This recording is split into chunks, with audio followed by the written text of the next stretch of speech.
গত সপ্তাহে একটা লাইভ করেছিলাম হিরোশিমা যাওয়ার আগে। শিনকানসেন অর্থাৎ বুলেট ট্রেনে বসে ভিডিওটা আমি ডাউনলোড করতে চেয়েছিলাম, তো অজ্ঞতার কারণে ভিডিওটা আমার ডাউনলোড তো হয়নি, আমার পেজ থেকে ডিলিট হয়ে গিয়েছিল। মনের দুঃখে সেই হিরোশিমা গিয়ে সেই যাবার আগের দিনের ভিডিওটার জন্য অনেক শোক প্রকাশ করলাম। তো হিরোশিমা পৌঁছে ভাবছিলাম যে লাইভ করব কি করব না, করব কি করব না। এক সময় আমরা যখন 0 পয়েন্টে গিয়ে পৌঁছলাম, হিরোশিমা অর্থাৎ যেই জায়গাটাতে ওই আমেরিকান বিমান বাহিনী সেই 1945 সালের 6 আগস্ট প্রথম পারমাণবিক বোমা নিক্ষেপ করে, সেই জায়গাটিতে উপস্থিত হওয়ার পর কোনো নোটিশ বা প্রস্তুতি ছাড়াই লাইভে চলে গেলাম। তারপর যে কয়দিন ওখানে ছিলাম, যে সময়টুকু কাটালাম দেশ থেকে আগত আমাদের অতিথিদের সাথে, বেশ ভালোই করছিলাম। কখনো ছবি তোলা, কখনো ভিডিও করা, কখনো লাইভে যাওয়া, এইভাবেই আমার হিরোশিমার দিনগুলো কেটে গেল। আমি বরাবর বলি যে আমি ফেসবুক চালাই অনেকটা শখে। এখানে এসে কে লাইক দিল, কে কমেন্ট করলো, কে কি করলো, এটা নিয়ে আমার মাথা ঘামানোর সময় নেই। করছি তো করছি, যখন মন চায় করি, যখন মন চায় না করি না। এতে অনেকেই ইদানিং আমার ফলোয়ার বাড়েনি, বরং কমছে। সেই কমের মধ্যেও আমার ভিডিওগুলো দেখে অনেকেই কমেন্ট করেন বা মেসেঞ্জারে যোগাযোগ করে জানান যে এই হয়েছে, এটা ভালো লাগছে, বা এটা নিয়ে বিস্তারিত আরো কিছু করা যায় কিনা, বা নেক্সট আমরা কি কি দেব, এই ধরনের অনেকে অনেক বিষয় জানতে চান দেশ থেকে। তো আজকে আমার মনটা ছিল ফুরফুরা। যাই হোক,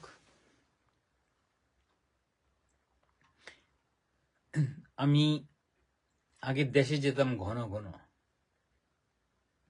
দেশে গিয়ে ফার্ম গেট, এটা ওই ব্রিজের পশ্চিম পাশে এক মার্কেট, এটা কি ফার্ম ভিউ সুপার মার্কেট বোধহয়, ভুলে গেছি। ফার্ম ভিউ সুপার মার্কেট 3 তলা বা 4 তলায় ফরেন এক্সচেঞ্জ ব্রাঞ্চ আছে, মানে ওই বিদেশি টাকা লেনদেন করে বা ভাঙ্গায় এমন একটা দোকান আছে। আমি সবসময় ওখানেই টাকা ভাঙ্গাই। টাকা ভাঙ্গানোর পর কোথায় কত খরচ হয় আর খেয়াল রাখি না, মানে হিসাব রাখি না। খেয়াল করি যখন এয়ারপোর্টে ঢুকি, তখন একটু রিল্যাক্স বোধ করি। মানে সারা দিন রাত দৌড়াদৌড়ি, মানে এদিকে ওদিকে ছোটাছুটি করি, এই বন্ধু ওই বন্ধুর সাথে দেখা করি, চা খাই, আড্ডা দিই।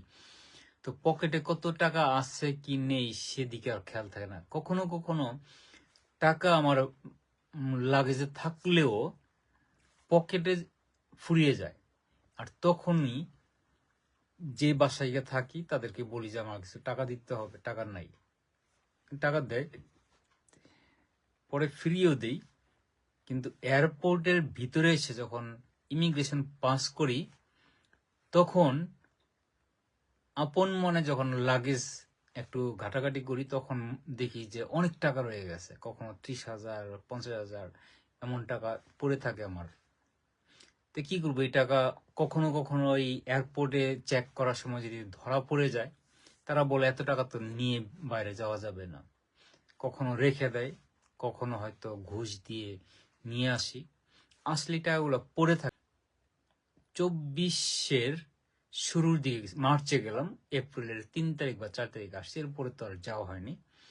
আর দেশে যাওয়া হবে কিনা আপাতত সেটা আমি বলতে পারি না। তো মানি ব্যাগে বাংলাদেশে একটা টাকা ছিল,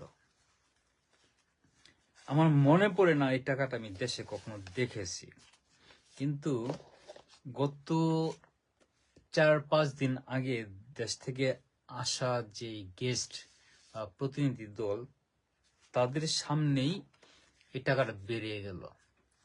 আমি দেখিয়ে বললাম যে আমার কাছে 5 টাকার নোট আছে, বাংলাদেশি টাকা। এই যে টাকা, বাংলাদেশি 5 টাকার একটা নোট। সাথে সাথে সবাই বলে উঠলেন যে টাকাটা নষ্ট করেন না, একসময় এটা হারিকেন দিয়ে খুঁজে পাবেন না, এটা সুবিনর হয়ে থাকবে।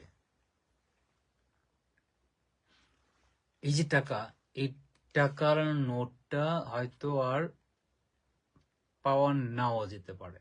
সুতরাং দেশ থেকে আগত এই প্রতিনিধি দল আমাকে পরামর্শ দিলেন এটা যেন আমি যত্ন করে রেখে দিই। এরপর কি মনে করে ঘরে এসে আমার ড্রয়ার খুঁজলাম, ড্রয়ার খুঁজতে মানে অন্য কাজে অবশ্য ড্রয়ার খুলছি, খোলার পর পেয়ে গেলাম 2 টাকার নোট, অনেকগুলো 500 টাকার নোট। এরপর বেশ কয়েকটা আছে 1000 টাকার নোট।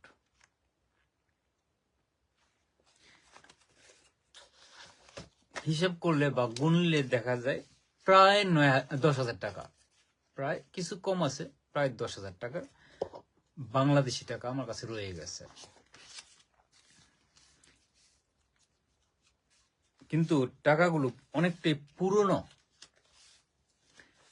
যেহেতু আজকেই আমি ফেসবুকে দেখলাম কোরবানি ঈদের পর এই টাকাগুলো নাকি আর পাওয়া যাবে না। বর্তমানে বাংলাদেশে প্রচলিত এই টাকার নোট কোরবানি ঈদের পর নাকি আর পাওয়া যাবে না, এটা ফেসবুকে আমি পেলাম, আজকেই পেলাম, যে কারণে আমার লাইভে আসা। আমি অন্য কোনো বিষয় না ভেবেই বলছি, কেউ যদি আমার জন্য বাংলাদেশে বর্তমানে প্রচলিত টাকার কসকসে নোট, মানে একদম নতুন নোট, প্রতিটি 5 থেকে 10 পিস করে রাখতে পারেন, আমি সেগুলো যত্নের সাথে রেখে দেব। যেমন আমি জানি না 1 টাকা আছে কিনা, এখন 2 টাকার নোট আছে, 5 টাকার নোট আছে, 10 টাকার নোট আছে, 20 টাকার নোট আছে, 50 টাকার নোট আছে, 100 টাকার নোট আছে, 200 টাকা আছে কিনা আমি জানি না, 200 টাকা আমি মনে হয় দেখেছিলাম, 500 টাকা আছে, 1000 টাকা আছে। প্রত্যেকটি নোট কোনো শুভাকাঙ্ক্ষী যদি আমার জন্য কসকসের নোট 5 থেকে 10টি করে রাখেন, তার মানে প্রায় 20,000 টাকা মতো হবে, আমি আপনাদের 1,000 টাকা বেশি দাম দেব যদি আমার জন্য সেই নোটগুলো যত্ন সহকারে রাখতে পারেন। এগুলি আমার সুবিনর থাকবে। পরবর্তীতে আমার কাছে তো 1 কপি থাকবেই, জাপানে কিংবা বিদেশি অন্য কোনো ডেলিগেট বা কোনো ভিআইপির সাথে আমার দেখা হলে বাংলাদেশের সেই টাকার নোটগুলো আমি উপহার দিতে চাই।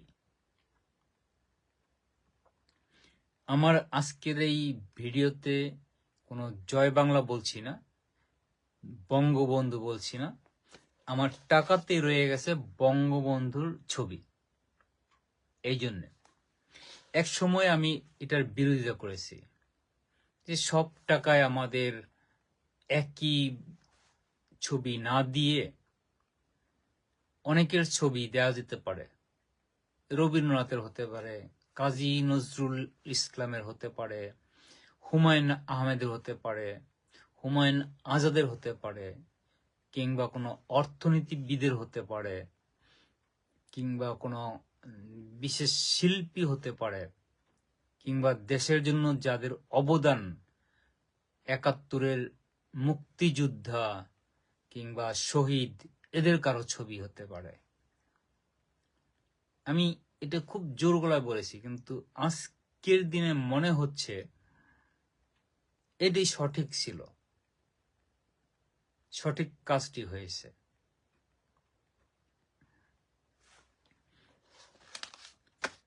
অনেকেই এটার এখন বিরোধিতা করছে, নতুন টাকা ছাপিয়ে দেশ থেকে এই টাকাগুলো তুলে ফেলতে বলছে। আমি মনে করি এরা প্রত্যেকটাই স্বার্থপর, দেশদ্রোহী। কারণ সুবিধা তারা ভোগ করে, আবার দেশেরই ক্ষতি করে। যদি মন থেকে তারা চাইতো, কই একজনও তো তাদের পকেট থেকে এই টাকাগুলো ফেলে দিচ্ছে না বা আগুনে পোড়াচ্ছে না, তারা কিন্তু ঠিকই এই টাকা ব্যবহার করছে এবং যত্ন সহকারে রাখছে। সুতরাং আমি মনে করি এই টাকার নোটগুলো দেশে থাকাই দরকার। বাংলাদেশ স্বাধীনতা যুদ্ধের সময় নেতৃত্ব দিয়েছিলেন এই বঙ্গবন্ধু। আর যদিও বিভিন্ন জায়গায় এত এত নাম প্রচারের পক্ষে আমি ছিলাম না, এখনো নই, কারণ বঙ্গবন্ধুকে প্রচার দিয়ে মানুষকে জানানো দরকার নেই। সঠিক শিক্ষায় আমাদের নতুন প্রজন্মকে শিক্ষিত করে তুললে এবং সঠিক ইতিহাস যার যতটা অবদান ছিল আমাদের স্বাধীনতার যুদ্ধে, সেটা যদি তাদেরকে যথাযথভাবে জানানো হতো, তাহলে আমি মনে করি